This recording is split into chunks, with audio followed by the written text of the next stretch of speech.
Jenni Hogan, Next Big Thing with Michelle Goldberg intro. Hi, I'm Jenni Hogan. Thanks for joining me on this podcast called Brilliant Brains and the Next Big Thing. We're trying something new today. We are on location at Spitfire, a restaurant in downtown Seattle, and we're here with the amazing Michelle Goldberg. She's one of my mentors. So excited to have her on this show with us. She is a venture capitalist, invested millions over the last 13 years in up-and-coming companies that are now doing amazing things in the technology space. Thank you so much for being here. Thank you for having me. Excited so to lovely have to see you. Yay. Well, you have a next big thing we're going to talk about. We're not going to talk about it just yet, but you're very into the field of technology investing and what the trends are that you're noticing with that. So I'm excited to hear what you're going to say about that coming up. But first, we want to warm you up. So I have a little segment we call Jenni's Gems. It's GEMS. It's little nuggets from my life that have impacted me in the last week that I think I can pay it forward. So sort of feel free to jump in and let me know what you think of my gems as well. So you know this, I've recently moved the last week. I've actually been in a new house for 2 days. And Josh and I, my husband, are very into walking to restaurants and being sort of downtown type people. And when we were looking, we looked at a downtown apartment and then we looked at suburbs. Downtown apartment, you know, that would be great for me and Josh, but we have a 3-year-old daughter, or almost 3. And so the suburbs, a yard, we did it. We made the jump. Wow. Yeah. So my gem is James. He was someone I was working with this week, and he told me, once you have kids, sometimes it's about the kids. What do you think of that? Did I make the right decision? I think you made. The first thing I was going to say when you said the yard, I really pictured Santa playing in the yard. She's so happy. And what's she doing in the yard? She is chasing after the dogs. Yeah. She's watering the garden, Yeah. grabbing the hose. You know, mommy's Even though little she's a helper. Seattle kid, she's still watering the garden. Still watering the garden. It's raining on us, and and you're a mother, so just to, you know, your life is about them now. It isn't being selfish and living downtown and. Yeah. And I think, you know, you have to integrate who you are with who they are as kids too. And I think if you can find a great balance between you guys as adults and her as a child, and the things she likes to do and the things you like to do, and when you can do that and really bring the things you love to do to your kids as well, that's when the magic happens. I'm excited. I have a little anxiety because I feel like I'm growing up, but I feel like it's almost past time to grow up. She's almost 3. So that's my first gem, is realizing that this world is more than just myself and my husband, and living for my kids may actually make my world a better place. Yeah. Which is a nice realization. Yeah. The second gem is in moving, it's really stressful. Have you ever moved before? I have moved. Okay. And with kids, it's perfect because you can use it as a great transition to get rid of all of the things that you don't need anymore. We detoxed. We got rid of a little bit too much, so did the garage sale thing on the weekend too. And I also learned it's a very stressful point. So we're driving in the car, homeless. We were living in a hotel until this house was ready. And I was a little stressed, and I had a moment of having a moment with my poor husband, who's been great through this. And Siri picks up. Apparently when I scream at my husband, it calls one of my friends John. So I get this text, "Are you okay?" And I'm like, what's he talking about? So my learning lesson is that know who Siri calls when you're in a heat of letting out your frustrations to each other. Really? Yeah, did you know that? No. Okay, so there's my gem. That Be is very a great careful. gem.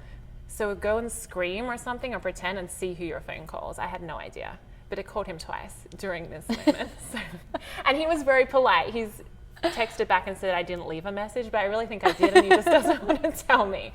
So that's my 2 gems. Do you have a gem this week? So I do have a gem this week. So I'm a big, I invest in finance, and I love to read, and every Saturday morning I read my Barron's paper. And Barron's has been edited, and the first article in Barron's comes from this guy, Alan Abelson, who's been editing and writing this column for longer than I've been alive. And Alan died this week.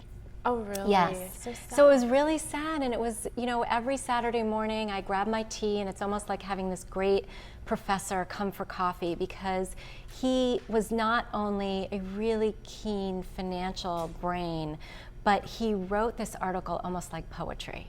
So what did you do this Saturday? Was it a moment of... I really, I went to every article. There were his obituaries everywhere, and so I went online. And one of my gems was one of the other editors who was writing as part of his obituary, how he had mentored him and the things that he told him and things he told him about writing. And I wrote it down because I thought it was great for all of us who are writers and bloggers and social media and share.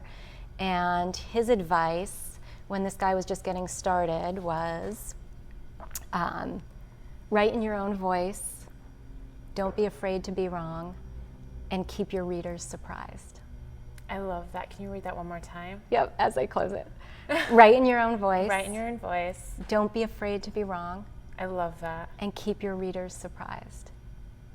Great. I love that gem. Thank you for sharing that. And so I think he was a gem, and we lost him this week, and I hope that the other writers can emulate him. And now you can pass it forward through talking about that in this podcast and everyone listening. And if you are listening to this podcast and want to tweet along, it's hashtag Jenni Podcast. Jenni with an I. Do you know why it's Jenni with an I? No, it's so funny. I was just thinking of this today. So I'm Jennifer. I wonder if it was the Australian. Well, I'm Jennifer growing up, and everyone was named Jennifer because of Days of Our Lives. At the time, Jennifer was born, and so all these women who watch Days of Our Lives who have kids name their daughter Jennifer. So I wanted to be different, and I didn't understand the Y in Jenni, because you're cutting the fur off, right? F-E-R, and it's Jenni with an I. So that just made sense, 8 years old. So you and made it. I just stuck with it, so it's Jenni. And I'm Michelle because Michelle My Belle was the big song at the time. So that's why Michelle was so popular. Oh, that's funny. We should add that song into the background. No, don't. So my guest today is Michelle Goldberg, amazing mentor and investor. Let's talk about the mentorship. And this is how we met. Yes. Which is an interesting story. So I tracked down Michelle. I semi-stalked you, I think. And you have a lot of people doing that. You have a lot of people reaching out. When you're an investor, yeah. Yeah, everyone wants to talk to you, pick your brain, pitch things to you. And I didn't give up. No. So when was the moment where you were like, okay, I'm going to take this girl's phone call or coffee or email? Do you remember that? You were persistent, but persistence doesn't always just make it happen. Yes. There is that, well, she's been really persistent, she's probably not going to go away. But a very dear mutual friend of ours who had also been a mentor to you and who is a collaborator of mine finally said, you should really meet this woman. So, to him. I think I know who you're talking about. Yeah. And so we did, and it was lovely. I loved it. The funny thing about meeting you at first is, we always met after you got off the air.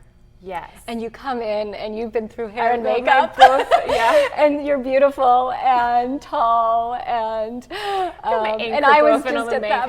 I would be in the middle of my day, and you'd come to my office. Well, I've been on air since like 3 a.m. Exactly. So yeah, I forget that it's the middle of other people's days, and I strut in my heels and my. That's funny, because usually the people you meet with probably don't look like that, right? No, the people I meet with do not usually look like you. So let's talk about what you do and how you got there. So you're a partner at Ignition. Yeah. You're one of the only female face, I think, when I looked on their website. Yeah. And how many men there? 20 or so? Well, 10. I have 10 partners. What's that like, going to a board meeting in your cute little heels? And Yeah, there's very few women in BC. There's too few women in technology, but we're fixing that. And so for sure, many of my board meetings, I am the only woman. But you're proud of it, right? Oh yeah, absolutely. Yay. And yep, I go in my cute little heels. Good. You have to add a little sparkle or the nail color or something, right, to change it up. Yeah, they always learn something from me. So how did you get to this place? How did I get to this place? Well, I think VC and investing is never a straight path. And if you ask any VC, we've all come from different angles. And that's one of the things I love about life. I think that things that have a straight path, if you get there a different way, you always bring a different angle to it. And going back to Alan Abelson, this writer who died this week, he was a creative writer. He had been schooled in creative writing and then became one of the best financial writers of really the last century. And so I love that, coming from a different place and being who you are. And lots of VCs do that. So I came from, I was an investment banker. I had come from finance. I had not come necessarily from technology. Technology was a sector I was just entering into. I was very lucky. I had done a consulting gig at Microsoft, and I learned a lot in the year I was there, and learned certainly enough to hang with the rest of my partners who were very, very technical. And what I brought to our firm and to investing at the time was the deal background.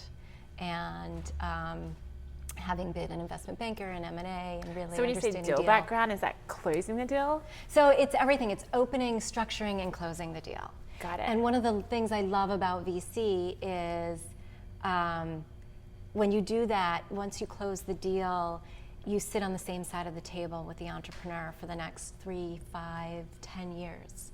And so you really become part of the deal. And that's something you're very passionate. We said, and that's how we met, the mentoring. Yeah. And so now I'm starting to see how this all comes around to your everyday Yeah. job as well, because once you do invest and give them money, it's like a sports team. You're there to push and make sure they win with everything you can do. Yeah. And I think of it less as pushing and more as smoothing the way. Assisting, yeah. It's my advice. I don't tell people what to do. I try to be part of the process and do anything I can to smooth the process for the entrepreneur. So how do the lucky ones get through and get your brain? So I think, I don't like to invest in things where I can't add value and I don't really know about it. There's a lot of things I see that I think are just fabulous ideas and could have great markets attached to them. But if I can't help, it doesn't make sense for me. So the first thing is to really be in the space that I'm interested in. And we've talked a lot about this space. It's digital media, internet, digital retail, women on the web. And now what I've been really interested in is online and offline and how the real world's not going away. So how do we use technology to enable the real world, whether it's with a phone and an app or a website or just some sort of technology. So those are the things that I'm passionate about. And I hope to draw those entrepreneurs toward me who are also building in that space. And I mean, I mentioned some of the companies like SEO Moz, Glimpse, Julep. They're very different companies. Yeah. But they do have those traits that you're talking about. Sure. Glimpse is really one of those enabling real world actions with great technology and making things better, more efficient, more fun. SEO Moz is just so deeply understands how the internet works, their technology, their analytics. And for me, that was one where I just wanted a seat at the table because this was really the future. And being with that company and watching how they've grown and how the future has also come to us with that company has just been fascinating. And then being involved with the things I'm involved with in digital retail and commerce, like Julep, is I love the psychology of buying and products and the online transaction. And you always press me on what brands do you like? Who is it? Yeah. You have to pick your one. I mean, we're talking about, I think, the fashion, and I was like, if it looks good, I like it. Like, I'm really unique when it comes to that. Like, a lot of people have theirs, and you were really helped me work out who I am and aligning that with different brands and companies as well. Yeah, that's one of the first things I do when I mentor. I mean, we really step back and sort of, and when we did that exercise, it was like 3 hours we talked, and I really understood who you were. Whiteboard, by the end of it. And the she takes pictures of these whiteboards. And do you still have them somewhere in a little file? Oh my goodness. I do. Yeah, we're going to look back on those. That would be great.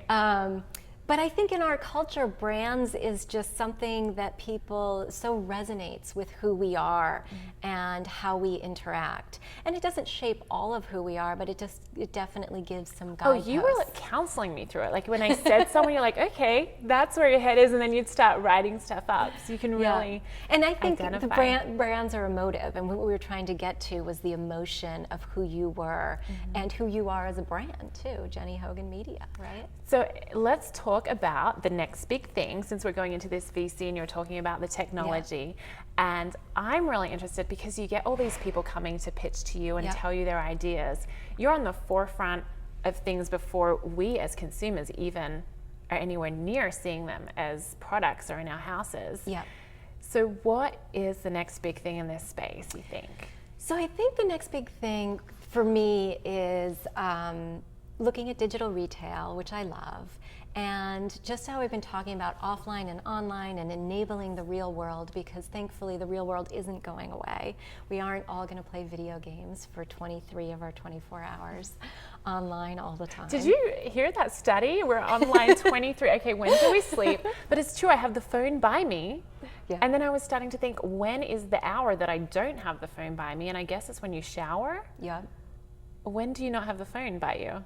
I guess so. I mean, I think that's the point. It's just becoming integrated into your life. Yeah. But your real life isn't going away. You moved this week. You know that more than anyone. That's a very real life action. Yes. So as I look, I really love the things that integrate what we do every day and using technology and mobile and apps and the internet to enable those actions to just be more interesting or efficient or better. And one of the companies that I'm working with that I love in this space is called Hointer. How do you spell that? Hointer. Hointer. Hointer. And the CEO is a fabulous woman, Nadia Shorabora, who comes from Amazon. She was the most senior technical woman at Amazon and on the senior leadership team there. She's a supply chain genius, and she has really figured out how to use technology, both front-end technology with your phone and with the internet, to shopping and retail and trying on first clothing. And she started off with men's jeans, and now she's gone to women's jeans, and enabling the real world shopping experience, but also using the technology to make that better. It's so hard to find jeans that fit. Well, I think she may have solved the problem. I love that. And if you can save time with me and make me look cute, I'm sold through technology. Yeah. That's exciting. So did she come and pitch to you? You know, we met through the industry. We judged a startup weekend together. Okay. And then just decided that we needed to get together and have coffee. And while we were doing that, she said, "Oh, by the way, I'm starting a new company." So you're like, tell me more. Exactly. And so I've just been fascinated with how she thinks about things and what she's done. And she's a true entrepreneur. You would love her, and I'll introduce her to you at some point. She is, you know, she's quick and she gets things done, and she knows how she wants it to be, and she has a huge drive to her. So next big thing in the technical space is definitely... Yeah, and I think, and I've been looking for a long time in digital retail, sort of what's the next thing that we've been through a lot with daily deals and flash sales, and so how do you think beyond that and build some of these bigger lifestyle brands as well? So is part of your job future casting, if that's a word? I guess so. I think I try to think deeply about what's next and what feels like can really be next, and not the next 5 to 10 years. One of my partners says you can be right on trends and wrong on timing, and you're still wrong, because you can't wait forever for these things to happen. So we all know things that will happen maybe in 10 or 20 years that we can envision, but when you're an investor, you have to be able to see your way to things happening in the next 2 to 3 to 5 years.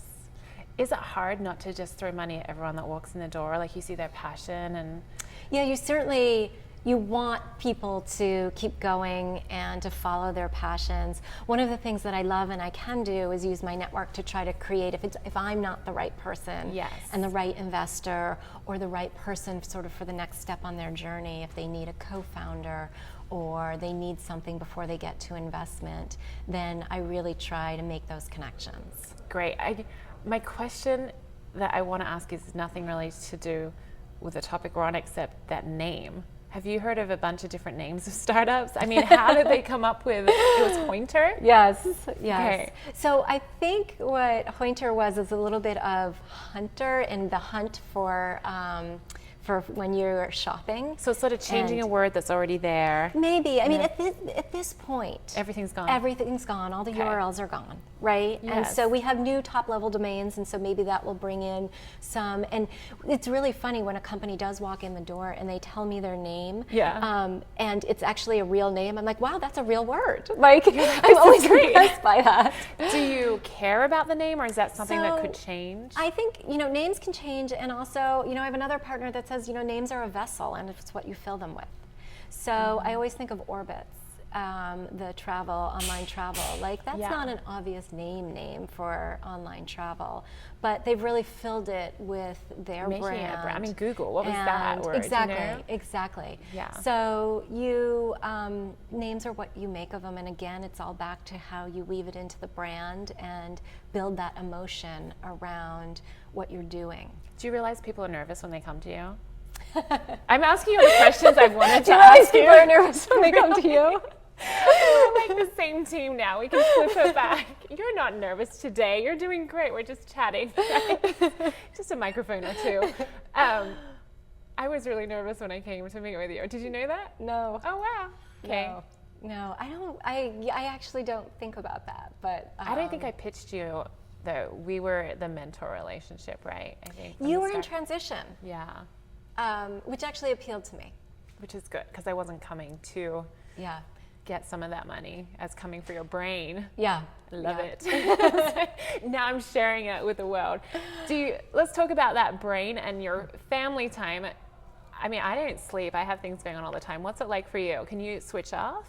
I can, and that's where technology is still pervasive, and I think it is one important thing to teach our children still how to be present and how to have interactions and relationships that are also without technology, non-technology. That's interesting, because where we have moved, I'm trying to work out where my office will be. Is it in the house, or do I still continue to go and sort of go to coffee stores or meet up at other places? And it's hard with Sienna around always. She can't play. If mommy's there, she wants my attention. So I don't feel like I'm being a great mom. I don't feel like I'm giving all my attention to my work.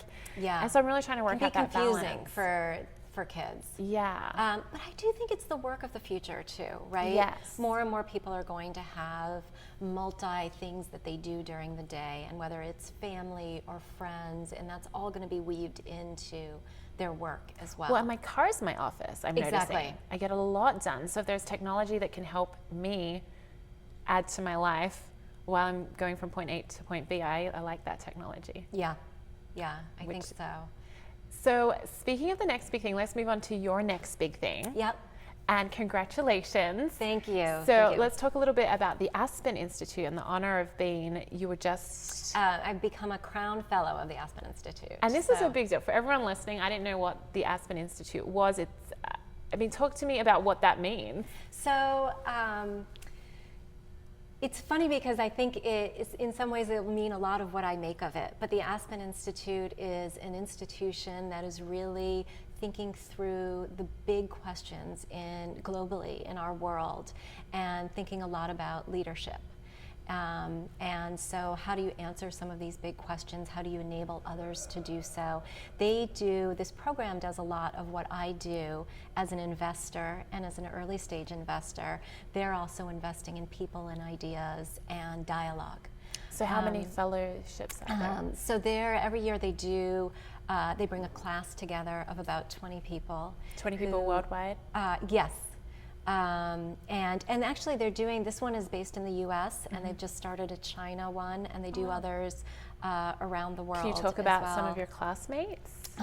Sure. I mean, I think that the biggest thing is, they say to us, you're going from success to significance. So you've had success in some area of your life, and professionally or personally, and how do you then use that to make an impact on the world? And I haven't met my fellow classmates yet. I will in June. Do you go to Aspen or? The funny thing is, it's always at the Institute. And this year they said, oh, we're going to do something different, and we're going to have the first leadership class, which is a week-long class, in San Francisco. What? Which is funny for me because I'm always in San Francisco, and I was so excited to go to Aspen. But I will we'll go to the just Institute. Organize a trip there. Yeah, there's so much going on at the Institute, and there's a bunch of follow-up things that I'll do there. So and it's that a will year-long be exciting. fellowship? It's a couple of years, and basically you start with this program and do this leadership program for a week, and we've gone back to school. We're reading a lot of text and a lot of really interesting things, from Martin Luther King to texts on World War II, so Machiavelli, on top of even. Else you're doing, yeah, all the exactly. Being a mother, and it's funny, they printed it out for me, and it's hard to actually do digitally and go and find those books because it's sections of things. So I actually have a physical, paper that I'm reading, which is odd for me because I'm used to reading on my phone or my Kindle or my iPad. And so I have the text, and I'm walking around with that with one hand and the iPad in the other, and cooking at the same time. And you travel a lot. I mean, I'm so do. lucky that you're available today at this time. I couldn't believe it. And so I was like, come on in, let's have a chat. But a lot of travel too. Yes, a lot of travel, East Coast, international travel. And you lived in New York for a while? Yep. And so when I go back to New York for a couple of companies I'm involved with, and I just love it because it's a sense of going home in some ways and seeing friends and girlfriends and family. How long have you been in the Pacific Northwest now? I have been here almost 16 years. Almost 16 years? Wow. Have you fallen in love with the dampness and the? Yes, Isn't that funny? definitely. The Although last week was beautiful. Oh my gosh, with the But I was almost sunshine. happy for the rain because it's like, okay, now I can stay inside a day and get everything done. Did you switch back into New York after 16 years when you go there? A little bit. No, it's funny, actually, when I'm in New York, I feel like such a Pacific Northwester. Can you hail a cab? I cannot hail a cab in New Well, now York. I have Uber. See? Oh, Which is yeah, another I one of love my that. favorite examples of, using technology for a real world So Uber, experience. UBER, it's an app you can download, and the car comes to you. Well, it can see where you are from location based. Yes. You can book it, you get in, and you don't have to pay because it's all in the app. Well, you do pay, but it feels like you don't pay. It does. It bills your credit card. It includes the tip. I love that too. Because I'm one of those people, I go to New York and I'm polite. So if you're polite, you don't get a cab. However, it's great on Uber because at the end of Uber, the app asks you to rate the driver, and you can rate 1 through 5 stars, right? Yes. But do you know that they rate you too? No. I didn't know They rate that. you, so as you hail an Uber. Oh my gosh, I want to find out my rating. How can we find out? Oh my, no, because I think sometimes Did you steal I the get magazine in, or the water? I didn't steal anything, but once I just didn't want to talk, and he was just talking. I'm like, he just wants a 5-star, but I just needed I needed to check my emails, and I was really quiet. So maybe he thought I was getting me time, but I might have been a little non-talkative. Yeah. Which is so not me. Usually I create 10 companies with the cab driver. That's as how we're I know talking, I was, because I talked to the drivers. Oh, so you've got a good star rating. All right, so this is wrapping up the podcast now, and I would love to ask you, and thank all of you for being along with us, that are listening and watching. What one thing the listeners can do right now to make you smile right now? To make me smile. Yes. And I think the thing that I learned this week is what you're trained to do is not necessarily who you're going to be or the impact that you're going to have on the world. And so I think what would make me smile is if people take that risk and be what they want to be and bring everything that they've learned from everything they've done so far in life to the new thing. I love that. And then tell you about it, right? They can tweet you. Sure. What's your Twitter handle? Gold. It's Yep. ELLEGOLD. Yes. At Gold. We'll tweet you and we'll tell you about our moments of changing. Yeah. And realizing what we're meant to be in life, which you're really helping me with. So thank you. You're it's welcome. Scary, exciting, but I feel really alive. Oh, good. And it's wonderful It's to have so you wonderful on this to journey. watch. Yay. Well, thank you so much for being here, and thanks to all of you for coming along Thank and being you. a part of this as well. Thanks, Michelle.